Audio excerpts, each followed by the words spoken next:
Sola Escritura, a base fundamental da reforma. Como eu disse hoje pela manhã aos irmãos, eu não tenho um texto para expor, mas uma temática para abordar. Vou citar alguns textos bíblicos, mas eu quero fazer uma exposição temática sobre esse tema tão singular e tão oportuno. Ontem foi celebrado a Reforma Protestante, dia 31 de outubro. Por que essa data? No dia 31 de outubro de 1517, Martinho Lutero afixou nas portas do castelo da igreja de Wittenberg as suas famosas 95 teses. E já há algum tempo, esse dia tem sido um marco para as igrejas protestantes evangélicas, um dia de celebração, de agradecimento a Deus pelo que aconteceu a partir do século XVI. Eu louvo a Deus porque esse é um tema que tem sido redescoberto pela igreja evangélica. Ontem, por exemplo, no site da Junta de Missões Nacionais, no site da Junta de Missões Mundiais, dois órgãos da nossa Convenção Batista Brasileira, houve vários versículos e alusões a esse dia memorável, celebrado pelos evangélicos em toda a parte do mundo. Nós cristãos somos herdeiros da Reforma Protestante do século XVI, que começou na Alemanha, foi para a Suíça, Escócia, Inglaterra, Escandinávia, Holanda, atravessou o Atlântico, Estados Unidos e ganhou o mundo. Pois bem, as igrejas históricas, as igrejas evangélicas, quer saibam, quer não, quer queiram, quer não, são herdeiras da reforma, desse movimento que não foi singular, é um movimento plural. O certo seria falar de reformas no plural, porque não houve uma reforma, mas algumas reformas, mas no todo, um movimento que buscou trazer de volta a igreja ao evangelho, à sã doutrina, à glória de Cristo. Para fazer uma espécie de definição, uma síntese, um resumo do que seria essa obra, eu diria o seguinte: a Reforma Protestante foi um movimento de retorno às Sagradas Escrituras, que promoveu uma ampla renovação ética e espiritual na vida da igreja. As denominações evangélicas são herdeiras da Reforma em sua missão de pregar a suficiência do evangelho da graça de Deus. Pois bem, a espinha dorsal desse movimento, que, repito, plural, né? Existiu a reforma magistral, depois os luteranos, depois os reformados, os anabatistas. É uma história complexa, ampla, profunda. Nós já tratamos em outras ocasiões, mas eu diria que a espinha dorsal da fé evangélica, ou do espírito da reforma protestante, pode ser resumido muito bem nos 5 solas, uma expressão em latim que carrega 5 princípios, repito, espinha dorsal da fé evangélica. O evangélico está relacionado a esses 5 princípios fundamentais. Quais são eles? O sola Escritura, somente a Escritura. O solos Christus, somente Cristo. Sola gratia, somente a graça. Sola fide, somente a fé. E solo deo gloria, a Deus, somente a glória. Somente a Deus a glória. Embora atualmente muitas igrejas estão no solamento, né? A situação mudou um pouco, não é? Precisamos de uma nova reforma, talvez. Enfim, vamos pensar um pouco sobre isso. Você tem uma Bíblia em mãos? Quem tem Bíblia? Pode ser digital, mas quem tem Bíblia em casa tem uma Bíblia? De alguma maneira, você só tem uma Bíblia por conta desse movimento que aconteceu no século XVI. E quando nos reunimos para celebrar esta obra monumental, gigantesca, de impacto profundo, não apenas na igreja, mas na cultura, a reforma reconfigurou a Europa de alguma maneira, segundo muitos, inclusive não cristãos, é um dos principais eventos do milênio passado, a reforma protestante junto com a renascença. Você tem uma Bíblia nas mãos, graças a Deus, a providência, e essa obra que aconteceu no século XVI. E desses temas todos, desses princípios, que eu digo, repito, uma espinha dorsal da fé evangélica, eu quero destacar o sola Escritura, somente a Escritura. Por quê?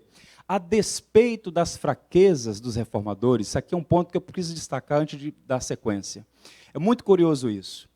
Todos eles, sem distinção, eram pecadores. Alguns cometeram pecados graves, não é? Indefensáveis, grosseiros. Ou seja, como é que pode tal pessoa ter feito isso? Não é? Mas a despeito de todas as fraquezas deles, foram homens de Deus. Eu costumo brincar quando alguém traz à luz algum pecado de algum desses notáveis homens do passado, eu digo, bem, ele Esses homens, de fato, tinham os pés de barro, tal como Davi. Se nós formos reputar a Davi, atribuir a Davi os pecados que ele cometeu, a gente vai ter que rasgar boa parte dos salmos. Os salmos, a maior parte dos salmos foi escrita a maior parte dos salmos por um homem adúltero e assassino, mas que foi alvo da graça de Deus. Então, as nódoas na biografia desses homens não anulam a incomparável obra que fizeram. E o princípio qual é? Não se condena o todo por causa do particular. Todos nós temos os pés de barro. E nós precisamos aprender com os erros e com os acertos desses notáveis homens da história. De fato, deram uma significativa contribuição. Em meu coração, a gratidão pelo que Deus fez neles e através deles, no passado, e como herdeiro da reforma, eu louvo a Deus por isso, embora não crie nenhum tipo de idealização, de colocá-lo nos pedestal como se fossem santos da igreja, no sentido de homens superiores a nós ou melhores do que nós, ou homens perfeitos moralmente. Certamente não foram. Mas qual o ponto? Para você entender como é que essa Bíblia chegou em suas mãos, eu vou falar mais exaustivamente sobre isso no segundo domingo de dezembro, dia da Bíblia. Eu quero lhe mostrar a realidade da igreja na Idade Média. Aí tem um slidezinho. Qual era a realidade da igreja nesse período? Eu não aceito, não coaduno, não subscrevo aqueles que chamam a Idade Média de Idade das Trevas. Essa é uma expressão inadequada. Quem cunhou essa expressão de Idade das Trevas foram os iluministas do século XVIII e XIX, que disseram, para trás nada presta. É daqui para frente que nós vamos caminhar. Nós somos os iluminados. Então eles disseram que para trás, trevas, obscurantismo, negritude. Pois bem, então esses iluminados que cunharam essa expressão Idade das Trevas. A Idade Média, embora tenha sido um tempo difícil em muitos aspectos, também teve as suas glórias, teve as suas contribuições, ou a Idade Média também deu a sua contribuição na formação da sociedade, e a igreja em particular, nesse período medieval, não aconteceu apenas coisas ruins. Quem estudar mais detidamente esse período vai perceber claramente. No entanto, nós não podemos negar o fato de que houve dificuldades. A igreja enfrentou um momento extremamente difícil. Eu queria destacar alguns pontos para esclarecer os irmãos qual foi o cenário que antecedeu o advento da reforma. Alguns pontos. Primeiro, a maioria dos cristãos nunca tinham visto uma Bíblia, muito menos lido. Dá para você imaginar isso? A maioria dos cristãos, e deixa eu lhe dizer, na Europa ocidental, todo cidadão era um cristão. Então, a certidão de nascimento era o batismo. Então, a maioria, para não dizer toda a população, era, pelo menos nominalmente, cristã. Então, desse grupo de cristãos na Europa medieval, a maioria, para não dizer em alguns lugares todos, nunca tinham visto uma Bíblia. E a maioria nunca, jamais teve a oportunidade de ler o texto bíblico. Isso é impressionante ou não é? E nós temos hoje inúmeras Bíblias, inúmeras versões, enfim. Deixa eu ler o testemunho do reformador Martinho Lutero. Ouçam isso, se não é impressionante. Eu tinha 20 anos de idade e nunca havia visto uma Bíblia. Eu pensava que não havia evangelhos nem epístolas, salvo aqueles escritos nos missais dominicais. Por fim, encontrei uma Bíblia na biblioteca e imediatamente a levei comigo para o mosteiro. Comecei a ler, reler e ler novamente, para grande espanto do doutor Staupitz, que era o seu mentor no monastério em Erfurt. Qual o ponto aqui? Lutero está dando um testemunho que é um retrato, um recorte 3x4 da realidade no período medieval. E por que as pessoas não tinham acesso à Bíblia? Por variadas razões, não posso entrar nos pormenores, mas em linhas gerais, porque não existia à época a imprensa, as Bíblias eram copiadas manualmente. Em alguns lugares, um exemplar da Bíblia era o equivalente ao trabalho de um ano inteiro de um trabalhador médio. Então, era muito caro ter uma Bíblia, não havia essa disponibilidade, não havia livrarias, sites como a Amazon, onde você podia comprar uma Bíblia, ok?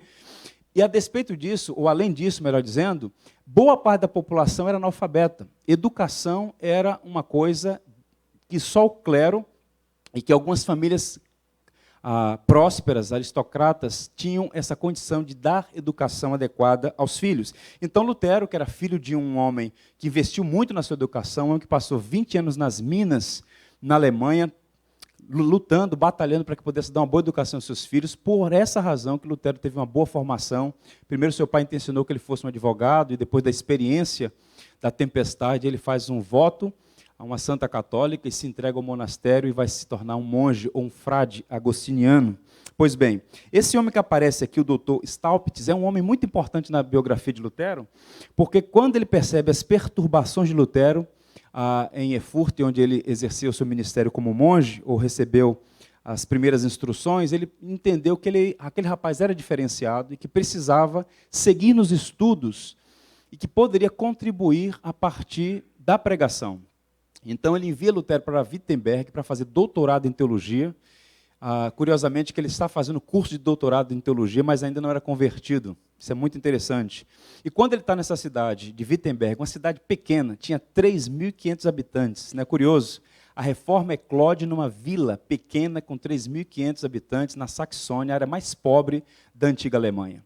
Pois bem, então ele vai dar curso vai começar o seu doutorado, e ele começa a pregar na carta aos Romanos. E aí ele tem essa experiência profunda de conversão, depois da experiência, inclusive, das 95 teses fixadas no castelo. Então, esse doutor Staupitz é fundamental, porque envia ele para estudar teologia, o doutorado, e começar a pregar. E à medida que ele estuda para pregar, ele se converte, porque ele encontra aquela passagem extraordinária de Romanos 1,17, uma passagem de Abacuque, que diz que o justo viverá pela fé, e ele diz que os portões do céu se abriram para ele, quando entendeu a expressão que a justiça que procede de Deus não é aquele que ele conquista, mas aquela que ele recebe, vinda de Cristo como um dom de Cristo. Isso é realmente maravilhoso. Qual é a questão aqui?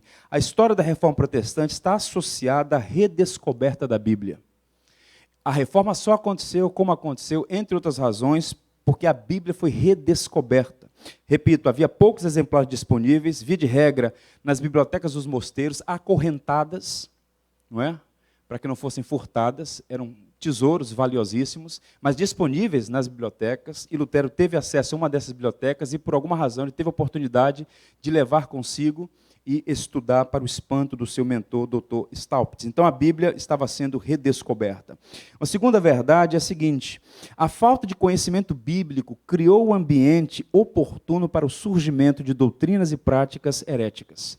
À medida que a igreja se afastava do Evangelho, à medida que a igreja se afastava da Escritura, ela se tornava mais e mais vulnerável. Curioso que esse é um fenômeno cíclico, que se repete. Todas as vezes que a igreja tem o ministério da palavra enfraquecido, ela se torna vulnerável. A igreja, quando ela deixa o magistério da palavra, a teologia, a sã doutrina, para ir em busca de inovações, de eventos, de entretenimento, ela se enfraquece. E a igreja medieval, isso não aconteceu da noite para o dia, foi um processo, repito, não jogo pedra no passado, nem digo que nada prestou antes da reforma, muito pelo contrário. Uma das doutrinas da teologia reformada é a doutrina do remanescente fiel. Deus sempre preserva um grupo fiel ao Evangelho. Sempre houve homens e mulheres fiéis, devotos, conectados com o Evangelho, buscando viver para a glória de Deus. Isso sempre foi preservado, glória a Deus por isso. No entanto, a igreja enfrentou um tempo de apostasia generalizada, práticas pagãs, supersticiosas. A igreja foi cada vez mais se amoldando ao mundo, e a instituição e o mundo se tornou cada vez mais ligadas, e a igreja se tornou uma instituição poderosa, com vários nódoas, vários pecados, que vocês conhecem alguns deles. Mas deixa eu destacar como era a realidade. Um historiador aqui do Rio Grande do Sul, um luterano chamado Martin Dreher, ele diz assim: olha só o que havia naqueles dias. Havia hostes cheias de sangue miraculoso. Vendiam-se bolinhas da terra na qual Adão fora feito. Era possível comprar cera dos ouvidos e leite da Virgem Maria, estrume do burro de Belém, fios de cabelo e barba do Salvador. A lista é longa. Havia 13 exemplares de crânio de João Batista. Na Espanha, e eu tive a oportunidade de visitar uma região da Espanha onde estavam esses restos mortais, só na Espanha, 18 restos mortais dos 12 apóstolos. Eram 12 apóstolos, mas tinham 18 restos mortais. E com documentos autênticos, cada cidade dizendo: esse aqui é a lista autêntica, esse crânio é de João Batista, o Papa tal autenticou e tal. Então as pessoas iam para esses como romarias, iam para esses lugares em busca de receber graça, receber bênção. Então, se você tocar no corpo, na cabeça de João Batista, ou se você então tocar nos fios da barba do Salvador, ou se de repente você tocar no pedaço da cruz de que Jesus foi crucificado, você vai receber uma bênção, uma cura. Essa magia, esse paganismo, essa superstição estava completamente presente em todos os lugares na Europa medieval. Por quê? Porque a igreja se afastou da Escritura.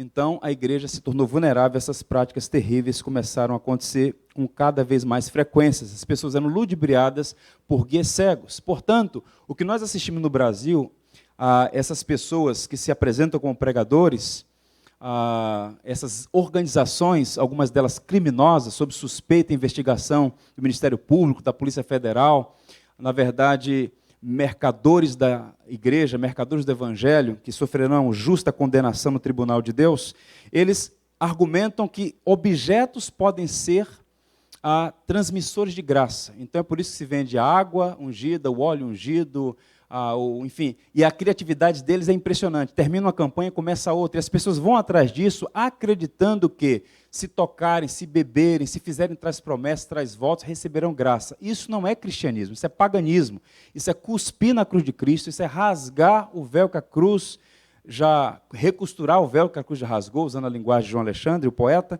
enfim. E naqueles dias acontecia isso, por ignorância. O povo peca porque lhe falta entendimento. As pessoas confundiam fé com superstição. Outro ponto. O clero católico, na sua maioria, era composto de homens sem conhecimento bíblico adequado para ministrar a igreja de Cristo. Não apenas o povo, mas boa parte dos sacerdotes, muitos deles nunca tinham lido uma Bíblia, não conheciam com propriedade os documentos da igreja, os cânones, as confissões. Tanto é que, se você fizer uma leitura do debate que Lutero tem com o cardeal Caetano, e Lutero começa a argumentar, olha, mas no concílio de Verona, tal, e começa a falar, ele fica perdido, e depois vai consultar os livros, porque nem mesmo os cardeais, aqueles que estavam mais próximos à cúria romana, tinham profundo conhecimento, muito menos da Bíblia, mas nem também da tradição da igreja. Então Lutero confunde alguns deles naquele debate,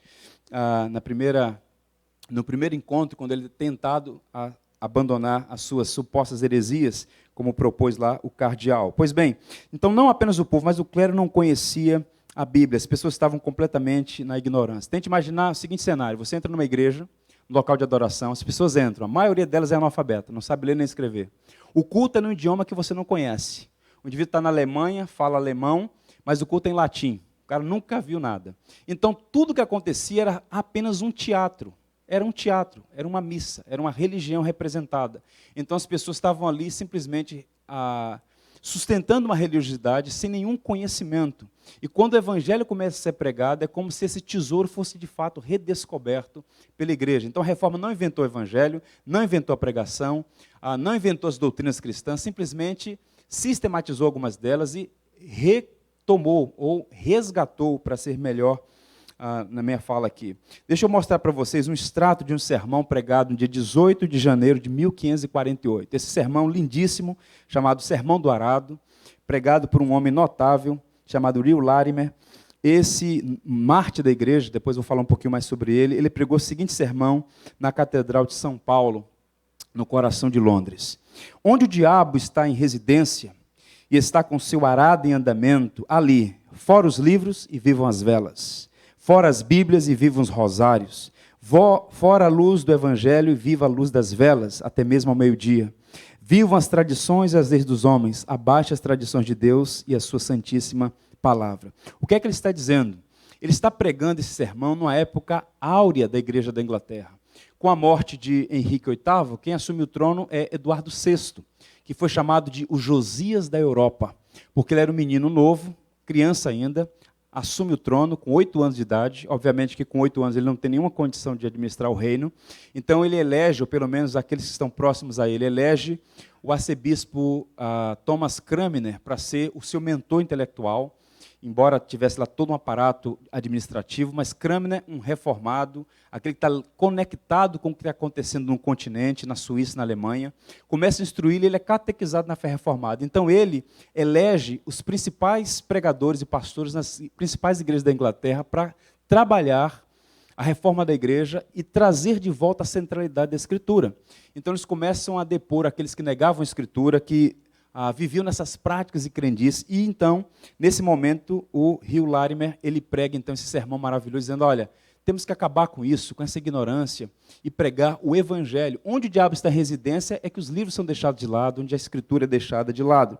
Então, nesse momento, vivem esse momento maravilhoso. Mas termina muito rapidamente, porque, por um desígnio da providência, esse rapaz, esse menino, esse rei tão novo, falece aos 16 anos, o Eduardo VI, e assume o seu lugar uma mulher chamada Maria, meia-irmã dele, Maria a Sanguinária, uma mulher responsável pela morte de 2.000 ministros protestantes na Inglaterra num curto espaço de tempo. Foi um banho de sangue, e ela entra para a história como a Maria a Sanguinária.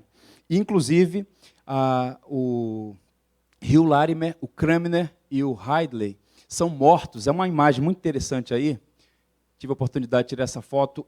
Numa rua, obviamente, está lá, mas eles preservaram o local exato onde esses 3 homens foram queimados vivos, né? Para vocês terem uma ideia, o Thomas Cranmer, ele é responsável pelo principal documento da Igreja Anglicana, que é a Igreja da Inglaterra, o livro de oração comum. Ele foi o principal bispo da Igreja Anglicana, bispo da Cantuária. Ele, o Latimer e o Ridley foram mortos na fogueira no mesmo dia, por mandato, então, da rainha Maria a Sanguinária. Então, observe que esse período o clero era muito, mas muito ignorante em relação às principais doutrinas da fé. Caminhando, a reforma protestante foi um movimento que buscou trazer a Escritura de volta para o centro da igreja, como sua regra de fé, doutrina e prática, conduta. Isso é muito interessante. Muito antes da reforma acontecer na Alemanha e na Suíça, houve muitos outros movimentos populares que vários movimentos, na verdade, promover reformas na doutrina, daí a ideia de fé, e na conduta, na prática, mas foram sufocados pela espada, foram sufocados pelos reis, pelos soberanos desses países que estavam conectados ou ligados à igreja romana. Só para os irmãos terem uma ideia do que significam essas palavras, trazer a igreja de volta para a Escritura como regra de fé e prática, se você pegar os documentos da Igreja Batista, desde 1644, a nossa primeira confissão de fé batista é de 1644. Há essa expressão, nós batistas nos submetemos à Bíblia como regra de fé e prática. Essa expressão é dita, mas sem reflexão às vezes. Regra significa padrão. O que significa o padrão? A autoridade suprema. O cristão evangélico, em particular, o batista, ele parte do pressuposto que a Bíblia é o tribunal supremo, a regra inegociável, normativa, para doutrina e prática. Qual é a sua doutrina? Pois bem, vamos consultar a Escritura para ver se está de acordo com a Bíblia. A Bíblia tem a última palavra em matéria de doutrina. Qual é a sua conduta? Como é que você vive? Vamos consultar a Escritura. Tanto a conduta quanto a doutrina devem estar submetidas à palavra de Deus. Quando o Martinho Lutero passa pela experiência da conversão, a partir da leitura da Carta aos Romanos e do Ministério da Pregação em Wittenberg, ele começa a contestar com mais ênfase, com mais contundência, intensidade as doutrinas católicas. E o que acontece? Curiosamente, ele é chamado à advertência, primeiro pelo cardeal, depois ele tenta ser persuadido pelas autoridades na Alemanha, esse caso vai ao Papa Leão X, depois vai ao imperador Carlos V, um espanhol católico ferrenho, um homem muito duro, que tentou por todos os meios submeter pela força os príncipes da Alemanha, enfim. Só que Lutero não se rende a isso, e ele é convocado à Dieta de Worms, em 1525. Isso é muito curioso. A palavra dieta aqui não é nenhum sistema para você emagrecer, não. Dieta significa parlamento, ok? O parlamento em Worms, uma cidade pequena na Alemanha, onde Frederico, governador, o eleitor, falou, olha, Lutero vai se apresentar, mas tem que ser em solo alemão. Ele não vai para Roma, porque certamente iria ser morto, como tantos outros foram. Então, estabelecida essa dieta em Worms, o parlamento se estabelece ali, Carlos V, Lutero se apresenta 2 vezes. Na primeira vez, os livros são postos sobre a mesa, e lá tem um interlocutor, está o imperador, as autoridades romanas, e lá alguém tentando persuadi-lo a negar os seus escritos. Lutero vacila no primeiro momento, diz, olha, teme, porque a espada está ali, ele poderia ser de fato executado, mas ele estava com salvo-conduto que lhe garantia 21 dias de trânsito em segurança. Então ele pede mais um dia para pensar, e quando ele volta, ele diz algo que é fundamental, que representa o espírito protestante. que significa? Olha as palavras dele na presença do imperador do Sacro Império Germânico e das autoridades romanas, católicas romanas. A menos que eu seja convencido pelas Escrituras e pela razão pura, e já que não aceito a autoridade do Papa e dos concílios, pois eles se contradizem mutuamente, minha consciência é cativa da palavra de Deus. Eu não posso e não vou me retratar de nada, pois não é seguro nem certo e contra a consciência. Deus me ajude. Amém. A imortal frase de Lutero diante do imperador. O que ele está dizendo? Papas e concílios se contradisseram muitas vezes na história. E ele começou a argumentar e mostrar, embora alguns tentaram lá silenciar. Ele falou, é fato, se contradisseram. Entraram em contradição. Pois bem, aí ele começa a dizer, não vou negar porque não é correto ir contra a consciência. Minha consciência está cativa à palavra de Deus. Aqui está a Escritura. Se vocês me convencerem de que o que eu estou ensinando, que os livros que eu escrevi são heréticos, errados, que vocês me convençam. Qual é o ponto aqui? O crente precisa entender o seguinte, a Bíblia é a palavra final. Doutrina. Qual é a sua doutrina? Nossa doutrina não é batista, nossa doutrina não é presbiteriana, nossa doutrina não é metodista, nossa doutrina não é católica, nossa doutrina é bíblica ou não é bíblica. Princípios e tradições podem estar vinculados a denominações, mas doutrina ou ela é bíblica ou ela não é bíblica, ponto. E para ele, esse grande homem está dizendo, a minha mente está cativa à palavra de Deus. Se eu for convencido pela Escritura que eu estou errado, eu me retrato. Agora, baseado em palavra de Papa e de concílios, eu não me retrato, porque não é certo e contra a consciência. Ele foi dispensado, porque tinha um salvo-conduto, mas no caminho de volta para a sua cidade, era relativamente distante, uma viagem a cavalo, ele foi raptado por ordem de Frederico, o governador, chamado de eleitor, e é levado para o castelo de Wartburgo. E lá é chamado de, ele recebe um codinome de Cavaleiro Jorge, ele deixa o cabelo crescer, a barba, e ele fica lá praticamente enclausurado, até que a coisa assente a poeira, digamos assim, porque havia prêmio pela cabeça dele, porque ele estava perturbando o trabalho da igreja na construção da Catedral de São Pedro em Roma, e o processo todo da venda de indulgências caiu significativamente na Alemanha, que ninguém mais contribuía com as supostas indulgências do Papa. Pois bem, então observe, ele fica lá nesse lugar, e curiosamente, vou dar para os irmãos, em 11 semanas, ele traduz o Novo Testamento do grego para o alemão. Tem muita gente que teria dificuldade em ler a Bíblia, o Novo Testamento, em 11 semanas. Ele traduziu do alemão, do grego para o alemão, o Novo Testamento. Uma obra primorosa, depois vou falar mais sobre isso. Deixa eu compartilhar com os irmãos, seguindo aqui, para a gente chegar em algumas aplicações práticas, 2 movimentos reformistas anteriores a Lutero, que batalharam em favor do livre exame das Escrituras no próprio idioma. Porque o ponto é, a reforma batalhou para que a Bíblia estivesse na mão do povo, na linguagem do povo. Um primeiro movimento muito interessante no século XIV são os valdenses. O movimento cristão ligado ao nome de Pedro Valdo. Quem era esse homem? Era um comerciante de Lyon, na França, que se converteu ao Evangelho por volta de 1174, portanto no século XII. Ele decidiu encomendar uma tradução da Bíblia para a linguagem popular e começou a pregar ao povo sem ser ordenado. Ele não era um sacerdote católico, mas era um homem que se converteu, um homem realmente de experiência intensa, profundo, devoto. Ele falou, olha, eu tenho condições, ele fez uma espécie de...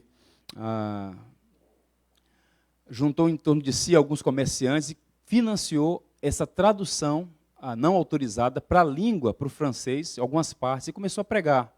E a igreja o perseguiu, e perseguiu seus seguidores, chamados de valdenses, considerados um povo herético. E esses homens, considerados uma igreja pré-reformada, foi duramente perseguida.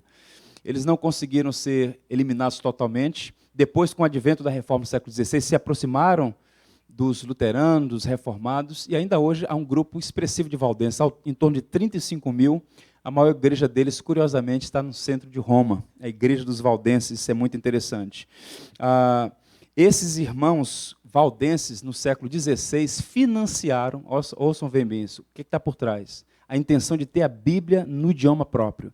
Eles financiaram a tradução do Novo Testamento, da Bíblia como um todo, primeiro o Novo Testamento, mas depois a Bíblia inteira, para o francês. E foi um homem chamado Olivetan quem traduziu a Bíblia para o francês. Esse homem era primo de João Calvino, e João Calvino faz o prefácio da edição do Novo Testamento para a língua francesa. O que é que eles estão buscando? Que o povo tenha a Bíblia em seu próprio idioma. E a Igreja Romana, inclusive no Concílio de Trento, chamado de Contra-Reforma, amaldiçoou qualquer pessoa que lesse a Bíblia no seu idioma. É brincadeira um negócio desse? Proibiu, caçou. Era proibido. A única versão autorizada era a Vulgata Latina de Jerônimo. E só os clérigos podiam ler, só eles tinham acesso a esse documento e o povo não podia ter. E aqueles que começaram a produzir esse material, tradução para o vernáculo, para a língua, para o idioma local, eram perseguidos, inclusive os valdenses. Mas a reforma começou em vários lugares do mundo a produzir Bíblias num próprio idioma. Isso é bem interessante. Um outro grupo, chamado também de pré-reformadores, os lollardos. Essa expressão é muito curiosa, ninguém sabe ao certo de onde vem, talvez um termo pejorativo, que significa murmuradores ou coisa assim. Alguns sugerem que era um holandês que tinha o nome de Walter Lollard. Enfim, mas eles eram discípulos de um outro homem notável chamado Wycliffe, que trabalhou na tradução da Bíblia para o inglês e na pregação do Evangelho na Inglaterra. O Wycliffe foi chamado de estrela d'alva da Reforma, um homem que fez um trabalho extraordinário. Ele traduziu o Novo Testamento e um amigo dele chamado Nicholas Eriford traduziu o Antigo Testamento. Olha o que ele disse sobre a Bíblia no idioma inglês. Os ingleses aprendem a lei de Cristo melhor em inglês. Que obviedade, não é? Moisés ouviu a lei de Deus em sua própria língua, e assim fizeram os apóstolos de Cristo. O que esse homem está dizendo? Ele era um brilhante. Ele nasceu no interior, na roça, literalmente, na fazenda, foi para Londres, conseguiu estudar em Oxford, ele era brilhante, falava fluentemente 7 idiomas, como depois o seu amigo no futuro, o Tyndale, e ele começa a traduzir e fazer esse movimento. Inclusive, as grandes associações de tradução da Bíblia levam o nome dele, a Associação Wycliffe. Esse homem não conseguiu, a Igreja Católica não conseguiu matá-lo, porque ele era um homem, digamos assim, de muito prestígio, era amado na Inglaterra, e ele falece.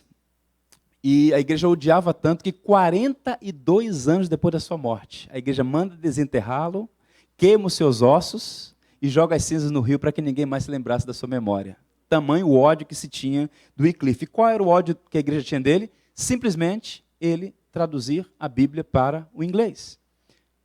Não se podia. E a reforma, esse movimento está dizendo, a Bíblia tem que estar na mão das pessoas. As pessoas precisam conhecer o Evangelho. Então observe que é um movimento de Deus. Tinham falhas? Tinham, mas é um movimento que está tentando, por todos os esforços, colocar a Bíblia na mão do povo. Então, se você tem uma Bíblia em mãos hoje, e observe, João Ferreira de Almeida era um pastor da Igreja Reformada Holandesa. O homem que traduziu a Bíblia para o português, devemos a ele essa obra primária, extraordinária, era um reformado. Um crítico católico, falando da obra de Wycliffe, de tradução da Bíblia para o inglês, disse assim, olha só a crítica da Igreja Católica a ele. Cristo deu o seu evangelho ao clero e aos doutores estudados da igreja, para que eles o dessem aos leigos. Wycliffe, ao traduzir a Bíblia, tornou a propriedade das massas, comum a todos, mas aberta ao laicato e até a mulheres que sabem ler. Isso é um absurdo. Assim, a pérola do evangelho está sendo atirada aos porcos, a joia do clero transformou-se no passatempo dos leigos. Estavam indignados, porque até mulheres podiam ler a Bíblia. Isso era um absurdo completo. Observe, então, a reforma colocando a Bíblia na língua do povo. Está acontecendo na Alemanha, está acontecendo na Inglaterra, está acontecendo na França, está acontecendo em todos os países por onde a reforma passa, porque o princípio qual é? Somente a Escritura. E a Escritura chegando às mãos do povo em seu próprio idioma. Portanto, a reforma começa e foi adiante a partir da redescoberta da Bíblia. A Bíblia como um tesouro especial onde está contido o Evangelho. No século XVII, um homem fez uma leitura muito interessante sobre isso. Olha o que ele disse. Ele disse assim, a Bíblia, e só a Bíblia, é a religião dos protestantes. Quando os batistas chegaram aqui no final do século XIX, os primeiros e mais intensamente a partir do início do século XX, a Igreja Batista começou a crescer no Brasil, nós éramos chamados de os Bíblias, o povo da Bíblia. Por muito tempo nós estávamos vinculados à Bíblia. Era o povo que amava a Bíblia, o povo que conhecia a Bíblia. E muitos missionários tiveram dificuldades em trazer Bíblias, entregar ao povo, porque a Igreja Romana fez dificuldades. Há um advogado no Brasil que eu admiro muito, um homem chamado Tavares Bastos, ele que ganhou uma causa na justiça ainda no período do Império, para liberar uma carga de Bíblias no porto de Recife aos protestantes, porque ele dizia, não é possível. Eles têm o direito de levar a palavra de Deus a todos os cidadãos. Ele argumentou, e trouxe dificuldades para si, mas foi um grande homem, um dos advogados dos quais a gente sente alegria e prazer. Pois bem, um movimento que deu concreção a essa obra da reforma, não um movimento, mas um acontecimento extraordinário, foi a invenção da imprensa. E aí um homem que entra nessa história, que é o Johann Gutenberg. Ele nasceu ou viveu nesse período aí do finalzinho do século XIV, início do século XV, e entre 1397 e 1400 ele inventa essa imprensa, essa máquina extraordinária, e o John Fox, que foi um brilhante escritor, historiador sobre a Igreja da Inglaterra, disse assim: Deus designou a prensa para a pregação, cuja voz o Papa jamais será capaz de silenciar. Observe como a providência dirige as coisas. Até então, tudo manuscrito. Às vezes, a cópia de uma Bíblia era trabalho de um ano. E eles eram muito criteriosos. Nesse particular, eu admiro o trabalho dos monges, dos escribas. Eles começavam a escrever, vamos pensar aqui, livro de Mateus. Então, começa com a genealogia. Começavam a escrever. No final do dia, um supervisor chegava, contava letra por letra para conferir no original, para ver se a soma das letras batia. Depois cruzava de uma ponta a outra. Era um trabalho de alta perícia. Se o texto não estivesse pronto, o que eles faziam? Recomeçava. E às vezes a tradução de uma Bíblia demorava um ano inteiro. Às vezes, a gente critica esse pessoal, mas a vida de um monge era traduzir a Bíblia.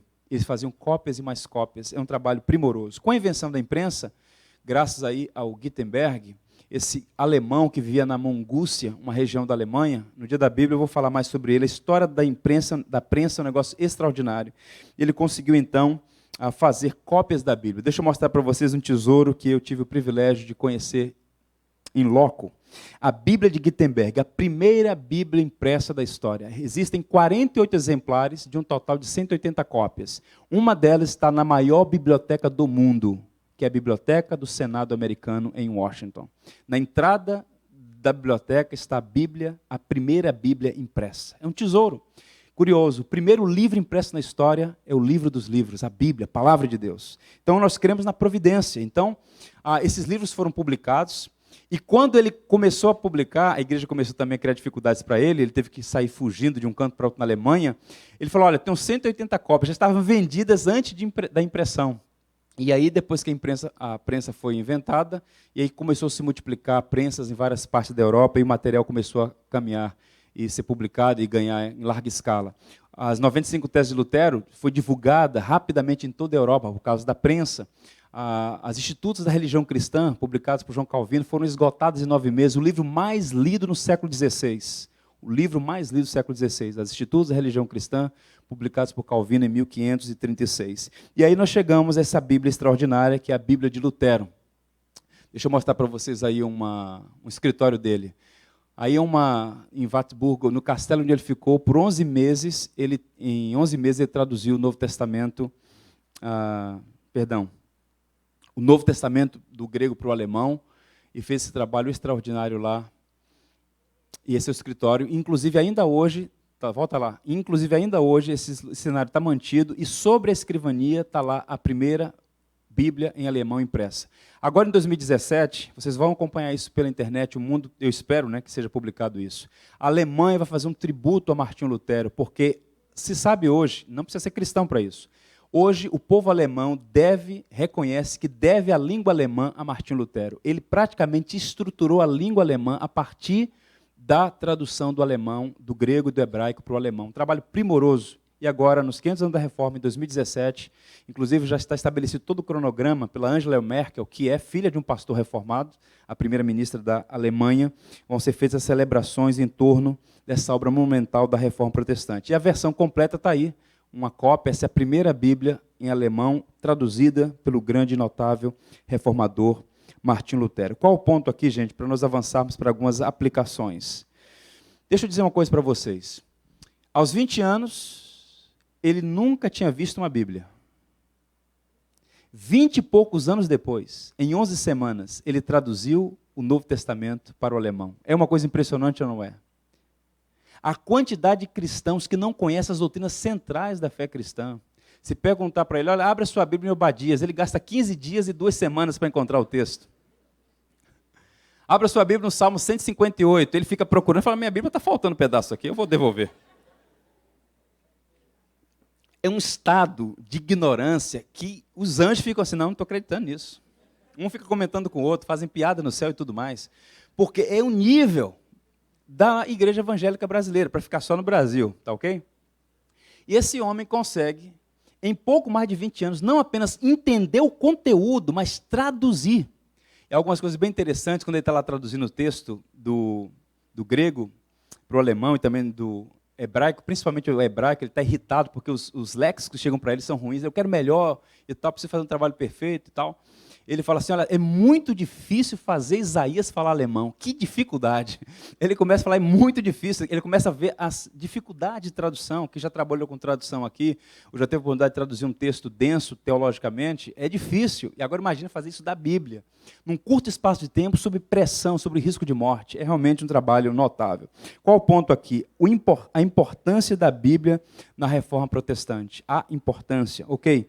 Ou seja, eu estou falando do sola escritura, da Bíblia como fundamento da reforma, e esses homens fizeram o que fizeram porque a Bíblia ganhou centro, ganhou o local, o lugar de primazia. A Bíblia não é apenas um livro qualquer, a Bíblia é a palavra de Deus, ela precisa ser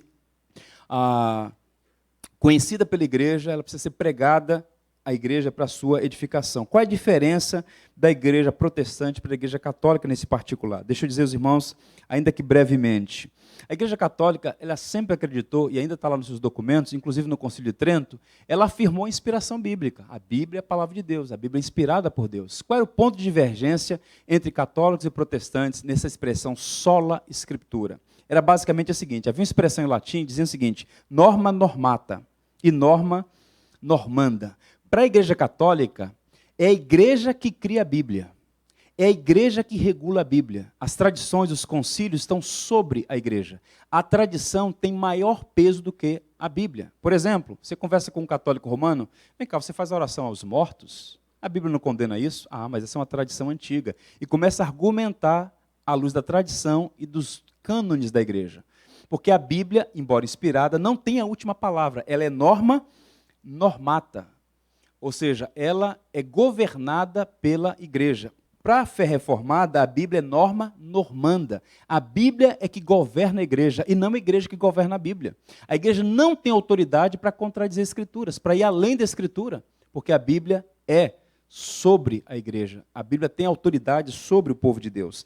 Para citar o brilhante teólogo da Reforma, Calvino diz assim, a Bíblia é o cetro pelo qual o Rei Celestial governa a sua igreja. Está aqui a palavra que diferencia o protestantismo do catolicismo romano. É a Bíblia, o cetro pelo qual Cristo governa a igreja. A doutrina e a prática é determinada pela Escritura. Não é a igreja que determina o que é certo na Bíblia. Muito pelo contrário. É a Escritura quem determina.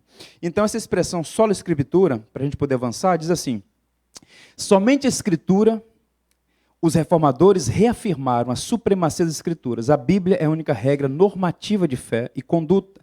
Todas as doutrinas e ensinos estranhos às Escrituras devem ser rejeitados. Eles não estavam negando a tradição, eles não estavam negando os documentos, os concílios da igreja. Eles estavam dizendo o seguinte, olha, vamos pegar a tradição, vamos pegar os concílios. Se houver alguma coisa aqui que está em choque com a Bíblia, tira a tradição, tira o concílio. A Bíblia é mais importante. Eles não negaram a tradição. O que eles negaram é o seguinte, a tradição não tem o mesmo valor da Bíblia e muito menos autoridade sobre a Bíblia, somente a Escritura, sola Escritura. E aqui dois princípios que eles divergiam diametralmente com a igreja romana.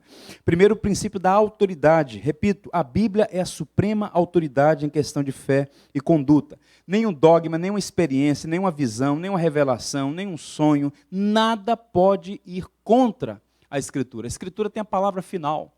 Deixa eu ler para vocês um documento extraordinário, o artigo 5º da Confissão Gaulesa, Confissão Francesa de 1559. Olha só o que esse texto reflete o espírito protestante. Não é lícito aos homens, nem mesmo aos anjos, fazer nas Santas Escrituras qualquer acréscimo, diminuição ou mudança. Por conseguinte, nem a antiguidade, nem os costumes, nem a multidão, nem a sabedoria humana, nem os pensamentos, nem as sentenças, nem os editos, nem os decretos, nem os concílios, nem as visões, nem os milagres, devem contrapor-se a essas santas escrituras, mas, ao contrário, por elas é que todas as coisas se devem examinar, regular e reformar. Isso é bíblico. O que essa tradição preciosa está dizendo é o seguinte, Você tem uma experiência com Deus? Maravilha. Você teve uma visão? Ok. Você tem uma tradição antiga na sua família? Tudo bem. Tudo isso deve ser examinado à luz da palavra. Se não se coaduna, não se harmoniza com a Escritura, você vai ficar com a Bíblia ou com a sua tradição? Com a Bíblia ou com a sua revelação? Com a Bíblia ou com o seu sonho? Com a Bíblia ou com o milagre do apóstolo? Com a Bíblia. Ela que tem a palavra final. Na doutrina e na prática. Portanto, eles falaram da autoridade da Escritura. Quem governa a igreja é a Bíblia. A palavra de Deus revelada em linguagem humana. E mais, eles falaram sobre a suficiência. A Bíblia é absolutamente suficiente para nos ensinar, para nos exortar e equipar para conhecermos a vontade de Deus e viver em obediência a ela. A suficiência da Escritura. Só a Bíblia é suficiente. Nós podemos lançar mão e aproveitar das tradições, repito, dos concílios, das experiências pessoais, subjetivas, mas a Bíblia tem a palavra final, ela é realmente suficiente, a palavra de Deus. E aqui uma frase para a gente poder caminhar e apresentar as aplicações. Uma frase de Lutero extraordinária, que eu gosto muito. Olha só o acordo que ele fez em um de seus livros. Ele diz assim: fiz uma aliança com Deus, que Ele não me mande visões, nem sonhos, nem mesmo anjos. Estou satisfeito com o dom das Escrituras Sagradas, que me dão instrução abundante e tudo que preciso conhecer, tanto para esta vida, quanto para o que há de vir. Ele está dizendo o seguinte: eu fiz uma aliança com Deus. Senhor, eu estou satisfeito com a Tua palavra. Não me mande visões, nem sonhos, nem mesmo anjo. Eu não quero conversar com anjo. Eu estou satisfeito com o dom das Escrituras. Elas me dão instrução suficiente. Isso que é importante, porque hoje em dia tem gente conversando com anjo em toda esquina. É um apóstolo dando a revelação aqui e tal. Essas experiências todas, elas devem passar pelo crivo da Escritura. Ah, o Senhor me revelou então aqui. Revelou o quê? Vamos lá na Escritura, ver se essa revelação procede de Deus. Porque se não procede, nós devemos rejeitar. Deixa eu lhes apresentar um autor extraordinário chamado William Tyndale, reformador, tradutor e mártir. A história desse homem é extraordinária. Ele nasce no final do século XV, 1494.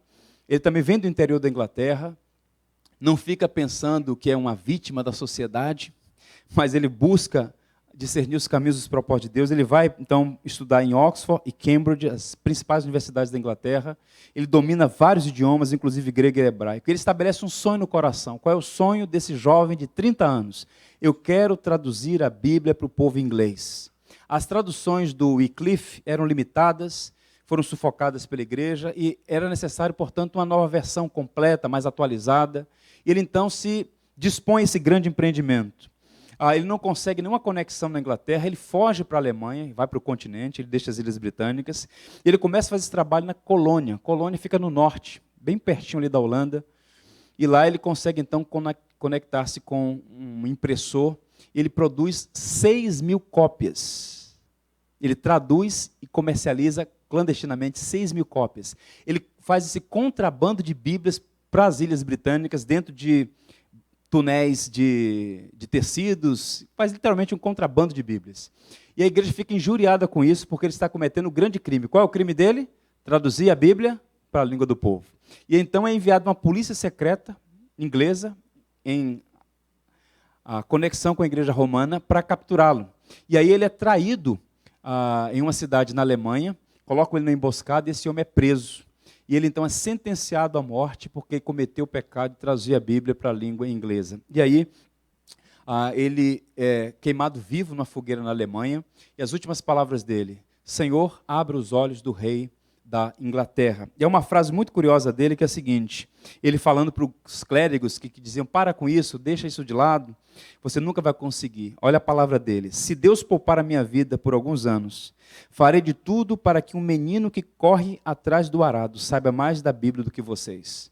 Então ele queria ir contra aquele sistema, que queria fazer a manutenção da ignorância, queria traduzir a Bíblia e favorecer o povo inglês com o tesouro do Evangelho. Ele falou, olha, vocês querem me impedir, mas eu vou fazer tudo o que for possível para que todas as pessoas tenham acesso à Bíblia. E eles vão saber no futuro mais de Bíblia do que vocês todos. Curiosamente, 5 anos depois da sua morte, veja como Deus faz, né, irmãos? Deus é o Senhor da história. 5 anos depois da sua morte, ele é morto na fogueira de um modo terrível. 5 anos depois, quem está no poder agora é o rei protestante, E agora é obrigado, em cada igreja da Inglaterra, ter uma tradução de Bíblia inglesa. As igrejas que não tivessem uma Bíblia em inglês seriam fechadas, ou os prelados seriam punidos. Então, 5 anos depois, a regra agora era, quem não tiver Bíblia em inglês será punido. Ou seja, Deus honrou aquele que sacrificou a sua vida pelo Evangelho, pela promoção da Escritura. Para finalizar, recomendações ao povo de Deus. Eu só vou ler as sentenças e encorajar vocês. Vocês não vieram aqui simplesmente para uma aula de história, para ouvir algumas coisas sobre o passado. O passado tem o objetivo de nos instruir para que não venhamos a repetir certos erros e que possamos aprender com os bons exemplos daqueles que nos precederam. Quais são as recomendações para nós, aqui hoje, no século XXI, no contexto no qual todos estamos inseridos? Primeiro, antes de tudo, irmãos, nós devemos confessar nossa negligência e pedir perdão a Deus pelo nosso desprezo para com a sua palavra. Isso é muito sério.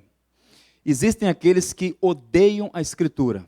Você pega um homem, por exemplo, como Voltaire, o crítico inglês, ele dizia com toda a pompa do seu orgulho, entenebrecido pelo pecado, que o sonho dele era que o cristianismo fosse varrido da terra e que não houvesse mais um exemplar da Escritura. Ele odiava a Bíblia. Depois que ele morreu, a casa dele, ele morreu enlouquecido, a casa dele se tornou um centro de distribuição de Bíblias. Deus é um Deus que usa de ironia. Ele pega esses malucos e fala, na sua casa que eu vou fazer distribuição de Bíblia. Então, existem aqueles na história que odeiam a Bíblia, até tem esse argumento, né, de educação, isso é tudo conversa fiada. Você nunca vai encontrar um homem falando assim, olha, cada casa deveria ter um exemplar da Bíblia, a Bíblia é o livro mais lido no mundo, a Bíblia é o primeiro livro impresso no mundo. Fala-se de educação, menos Bíblia, porque Bíblia parece ser coisa de fanático, sendo que este livro é por demais precioso, é de fato a palavra de Deus. Mas eu não estou falando dessa gente que despreza, que ridiculariza, que zomba, que odeia verbalmente ou implicitamente a Escritura. Estou falando sobre nós. Nós temos a Bíblia, mas ela anda empoeirada. Nós temos a Bíblia, mas nós não estudamos a Bíblia. O que mais que a gente faz é decorar meia dúzia de versículos e achar que sabe de Bíblia. Nós precisamos conhecer o conteúdo das Escrituras, não para rotar conhecimento, mas para ser por esse conteúdo transformado e viver por amor daquele que nos amou e por nós quis morrer. Nós precisamos conhecer a fé que foi entregue aos santos e defender essa fé, ou como disse Judas, batalhar pela fé que foi entregue aos santos.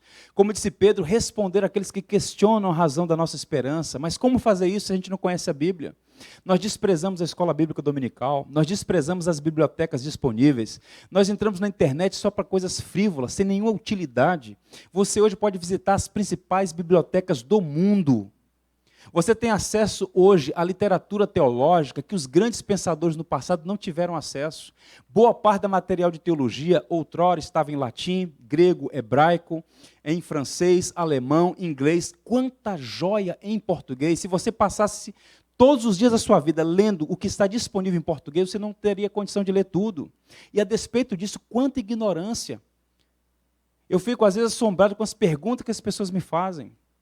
Perguntas básicas, perguntas óbvias, porque não há conhecimento. E por que não há? É porque os pastores não ensinam.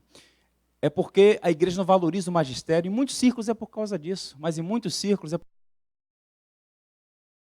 deveria valorizar. A Bíblia diz que Deus vai enviar uma fome sobre a terra, mas não é de pão, é a fome da palavra. As pessoas vão desejar a palavra e não vão tê-la.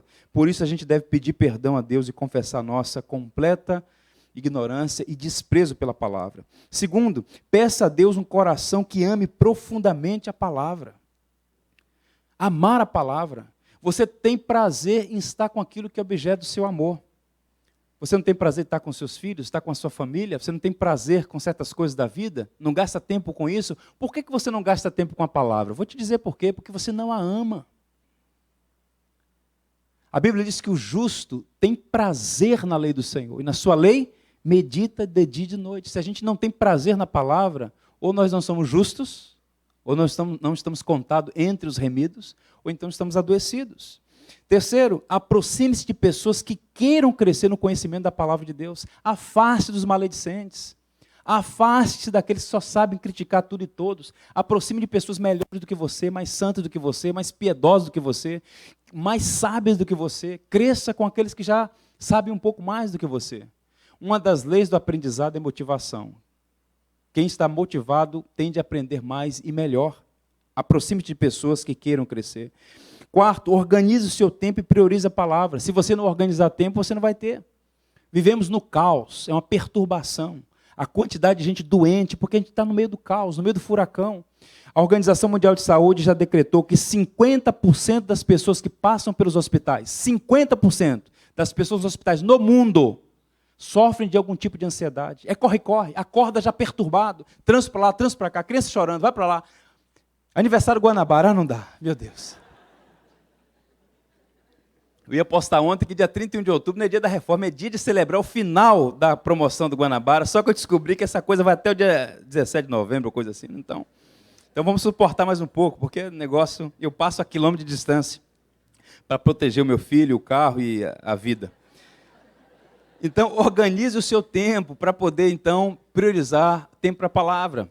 Você faz o quê de meia-noite às 6 da manhã? Pelo amor de Deus, meu irmão. Marca um tempo para estudar e tal, se organize, se aproxime de pessoas, conferência, tanta coisa boa na internet, vídeos extraordinários, se pode crescer. E, por fim, dedique-se ao estudo da palavra. Você e eu, nós precisamos dedicar ao estudo, não apenas à leitura, mas ao estudo da palavra.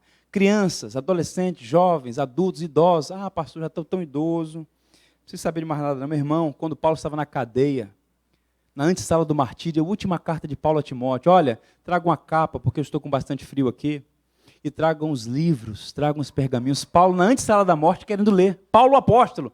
Agora você está dizendo que não quer mais estudar, não quer mais conhecer, já sabe tudo da Bíblia. Se você sabe tudo, é porque você não sabe nada. Ler mais, estudar mais. Eu vou ler 2 textos finais, 2 versículos. Eu quero que você leia comigo, os 2. Primeiro é de Esdras, segundo no Saltério. Vamos ler juntos, Esdras 7:10. Está aqui o espírito do cristão. Está aqui o que deveria nortear a nossa vida. O modelo para nós, o de Esdras. Vamos ler juntos? Porque Esdras tinha preparado o seu coração para buscar a lei do Senhor e para cumpri-la e para ensinar a Israel os seus estatutos e os seus juízos. Vocês conseguem enxergar o padrão aí? Olha os verbos. Os verbos fazem diferença aí. Buscar, cumprir e ensinar. Se a gente inverter a coisa, complica. Tem gente que quer ensinar. Não conhece, vai ensinar o quê, meu filho? Primeiro você busca, com diligência. Tinha preparado o seu coração, com disposição, como investigador, como alguém que anseia. Buscar a lei, conhecer, cumprir, obedecer, e em seguida ensinar. Esse é o padrão. Primeiro você conhece, aplica e depois ensina aqueles que não sabem tanto quanto você. Ou seja, Esdras é um modelo para nós, o grande escriba, o grande reformador de Israel, quando do retorno do cativeiro. E, por fim, o Salmo 119, conhecido salmo maravilhoso, o maior salmo da Bíblia, o maior capítulo da Escritura. Vamos ler juntos? Para sempre, ó Senhor, está firmada a tua palavra no céu. Quanto amo a tua lei, é a minha meditação todo dia. Lâmpada para os meus pés e a tua palavra, e luz para os meus caminhos. O que o salmista está dizendo? Quanto amo a tua lei. Irmãos, eu não posso julgar o coração de ninguém, nem você. Mas eu pergunto a mim mesmo, eu amo a palavra do Senhor? Ela é de fato esse tesouro? É lâmpada para os meus pés? É luz para o meu caminho? Nós precisamos fazer dessas palavras uma oração sincera diante de Deus. Eu tenho um videozinho de 2 minutos para passar para vocês, se vocês puderem esperar antes de nós orarmos juntos. É um vídeo bem interessante, circulou muito na internet ano passado, alguns de vocês já viram. É sobre um fenômeno que se dá na China. E esse vídeo fala muito ao nosso coração, sobre a nossa postura em relação à Escritura. Vamos assistir aí.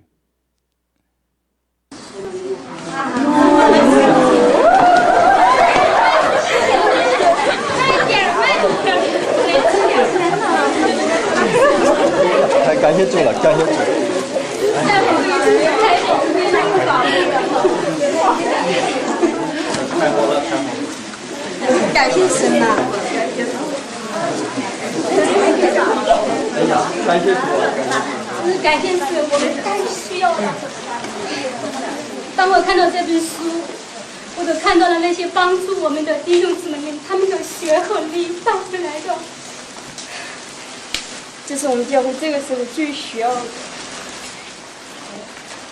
真是我们最需要的书。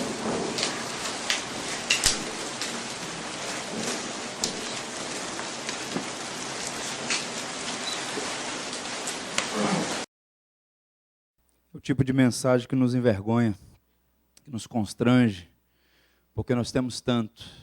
A Bíblia diz que a alma farta pisa os favos de mel. para a faminta, até o amargo é doce.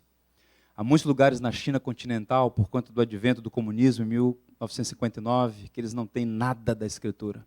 Por muito tempo, o que eles tinham é um texto de João, uma folhinha lá de Mateus, um pedacinho lá de Isaías, reversavam a leitura desses materiais. E agora chegam essas Bíblias, eles abraçam com emoção, com choro, com alegria por causa da Escritura. Enquanto aqui no Brasil nós temos variadas versões, as Bíblias ficam empoeiradas na nossa casa, isso deveria nos constranger, e não apenas nos constranger, nos provocar ou provocar em nós uma mudança de atitude em relação à Escritura. Homens morreram, homens deram a sua vida para que esse tesouro estivesse em suas mãos, e Deus vai cobrar de nós a postura devida diante da sua palavra. Nem só de pão vive o homem, mas de toda a palavra que procede da boca de Deus. Que o Senhor tenha misericórdia do seu povo.